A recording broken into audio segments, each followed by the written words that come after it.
নমস্কার, রেভ স্পোর্টস বাংলার পর্দায় আপনাদেরকে জানাই স্বাগত। ভারতীয় দল আজ, ভারতীয় মহিলা দল আজ নিউজিল্যান্ডকে হারিয়ে একটু আগে সেমিফাইনালে পৌঁছে গেছে। চতুর্থ টিম সেমিফাইনালে পৌঁছতে obviously Australia, England, south Africa এর আগেই পৌঁছে গেছিলো এবং চতুর্থ দল পৌঁছানোর জন্য লড়াই চলছিল নিউজিল্যান্ড এবং ভারতের মধ্যে। ম্যাচও ছিল নিউজিল্যান্ড আর ভারতের এবং ভারত ম্যাচটা জিতে কোয়ালিফাই করে গেছে। এখন আপনাদের অনেকেরই প্রশ্ন থাকবে যে ইংল্যান্ডের এগেনস্টে যদি নিউজিল্যান্ড জেতে, ইংল্যান্ডের এগেনস্টেও যদি নিউজিল্যান্ড জেতে তাতে কিছু যায় আসে না, কারণ এনআরআর এবং ধরুন কথার কথা বলছি যে বাংলাদেশের এগেনস্টে যদি ইন্ডিয়াও হারে তাতেও কিছু যায় আসে না, কারণ নাম্বার অফ উইন্স দিয়ে সেটাকে প্রায়োরিটি দেওয়া হচ্ছে ওভার এনআরআর। তো নাম্বার অফ উইন্সের ক্ষেত্রে ইন্ডিয়ার বেশি নাম্বার অফ উইন্স আছে 3টে, নিউজিল্যান্ডের একটাই উইন আছে আর তার সঙ্গে রয়েছে 2টো পয়েন্ট যেটা ওনারা রেনের জন্য যে অ্যাবান্ডন ম্যাচ হয়েছিল সেটা থেকে পেয়েছেন।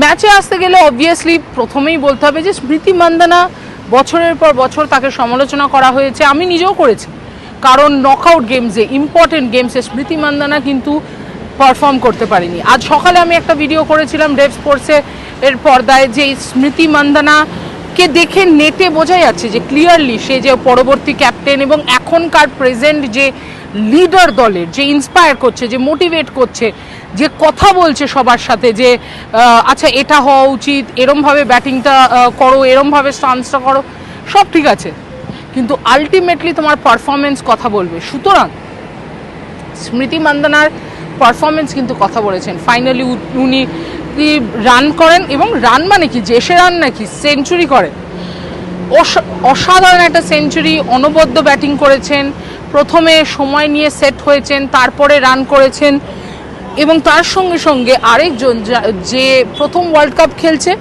এবং খুবই তাকে স্ট্রাইক রেট নিয়ে বিভিন্ন রকমভাবে বারবার ট্রোল করা হচ্ছে সোশ্যাল মিডিয়াতে, সেই প্রতিকা রাভালও আজকে সেঞ্চুরি করে এবং দুজনেই অসাধারণ খেলে।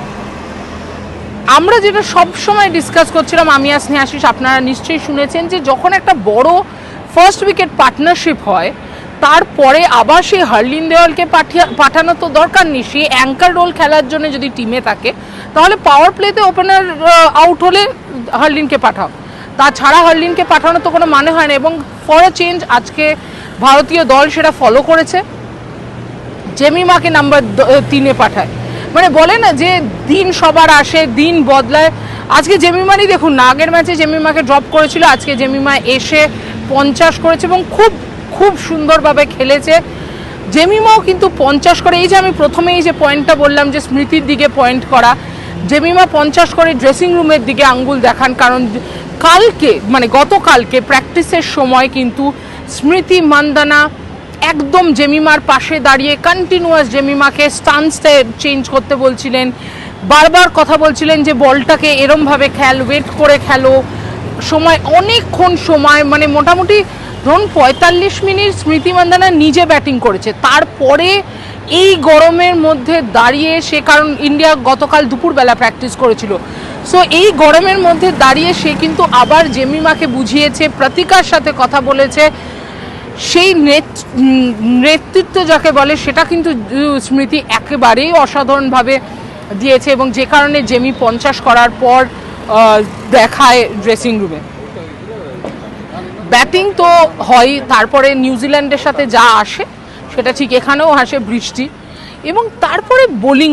অবভিয়াসলি আমাদের সবচেয়ে বড় অ্যাডভান্টেজ হচ্ছে আমরা সোফি ডিভাইনকে তাড়াতাড়ি আউট করতে পেরেছি। রেণুকা আবারও সেই ইনসুইঙ্গার দিয়ে সোফি ডিভাইনকে একেবারে বোকা বানিয়ে দিয়ে উইকেট পেয়েছে।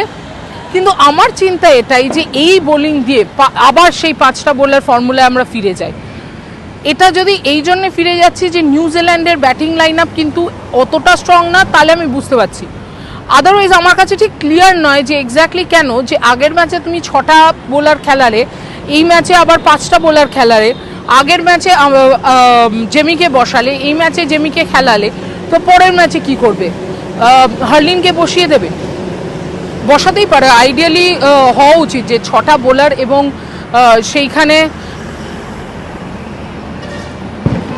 6টা বোলার এবং সেইখানে আপনি আমনজোতকে অবশ্যই খেলাবেন, হার্লিনকে বসিয়ে জেমিমাকে 3-এ, এটা বারংবার বলা হচ্ছে যে এটাই হওয়া উচিত ছিল, এটাই করা উচিত ছিল। এটা কি হবে বাংলাদেশ ম্যাচ থেকে? কারণ আপনার কাছে হাতে বাংলাদেশ ম্যাচ আছে আর এক্সপেরিমেন্ট করার, যদি এক্সপেরিমেন্টই করতে হয়, কারণ তারপরে সোজা সেমিফাইনালে আর এক্সপেরিমেন্টের কোনো জায়গা নেই। কারণ আপনি বাংলাদেশ ম্যাচ জিতলেও অস্ট্রেলিয়ার এগেনস্টে সেমিফাইনাল খেলবেন, বাংলাদেশ ম্যাচ হারলেও অস্ট্রেলিয়ার এগেনস্টেই সেমিফাইনাল খেলছেন। সুতরাং সেইটা মাথায় রেখে ইন্ডিয়ান টিম কি করবে কম্বিনেশন, সেটা খুব জানা ইম্পর্টেন্ট। আরেকটা জিনিস যেটা আমাকে একটু হলেও ভাবাচ্ছে, যে স্নেহ রানা অনেক দিন হলো সেই পুরনো স্নেহ রানার মতো কিন্তু বল করছে না। হতে পারে ডিউ, হতে পারে বল ভেজা, অনেক কিছুই প্রবলেম হতে পারে, কিন্তু আলটিমেটলি স্নেহ রানা কিন্তু অনেক বড় বোলার, সেই বোলিংটা দেখা যাচ্ছে না, যথেষ্ট নাম্বার অফ বলস নামছে না, ফুল টস পড়ে যাচ্ছে। আর এই নিউজিল্যান্ড ব্যাটিং অন্য কারো এগেনস্টে 250 করতে পারেনি। যে দুটো ম্যাচ গোটা খেলেছে, সেই দুটো ম্যাচে কিন্তু দুটো টিম যারা অলরেডি সেমিফাইনালে চলে গেছিল এই ম্যাচের আগে, সেই টিমের এগেনস্টে খেলেছে, অস্ট্রেলিয়া এবং সাউথ আফ্রিকা। অস্ট্রেলিয়ার এগেনস্টে ওই 251 করেছিল, আর সাউথ আফ্রিকার এগেনস্টে 232 অল আউট হয়ে যায়। আমরা কিন্তু নিউজিল্যান্ডকে অল আউট করতে পারিনি। আমরা 50 রান মতোই জিতেছি, বাট 50 রানে জেতা ডমিনেন্ট বোলিং তো বলে না। যেমন আরেকটা প্রশ্নের উত্তর নেই আমার কাছে, অনেকেই হয়তো জিজ্ঞেস করছে, আমি বেরোচ্ছিলাম যখন 2-1 বললো যে রেণুকার কি চোট, শেষের দিকে কেন রেণুকা বল করলো না।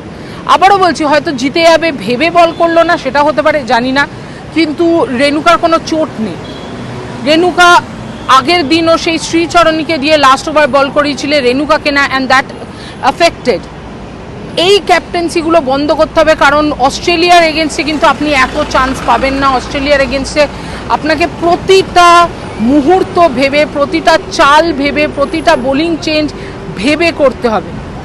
ইন্ডিয়া কতটা কি করতে পারবে সেটা পরবর্তী কথা। আমরা আবার ফিরে আসবো কালকে, হয়তো ইন্ডিয়ার প্র্যাকটিস থাকবে না থাকারই কথা, এই গরমে এই ম্যাচ খেলে কালকে ডিফিকাল্ট। তারপরের দিনই তো আবার ম্যাচ ডে -1, এবং তারপরে ইন্ডিয়া ভারত বনাম বাংলাদেশ খেলা।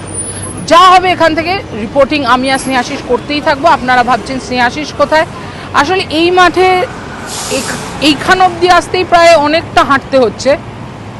স্নেহাশিসকে আবার যেতে হয়েছে প্রেস কনফারেন্সে, তো স্নেহাশিস সেই প্রেস কনফারেন্সে গেছে একদম উল্টো দিকে, তো বেচারার আসতে সময় লাগছে। তাই এই গরমের মধ্যে ওকে একটু রিলিফ দিয়ে আমি ভাবলাম আমি একাই আসি আপনাদের সাথে আড্ডা মারতে। দেখতে থাকুন রেভ স্পোর্টস বাংলা, লাইক, শেয়ার এবং সাবস্ক্রাইব ডেফিনেটলি করুন, আর ফলো করতে থাকুন। শুভরাত্রি।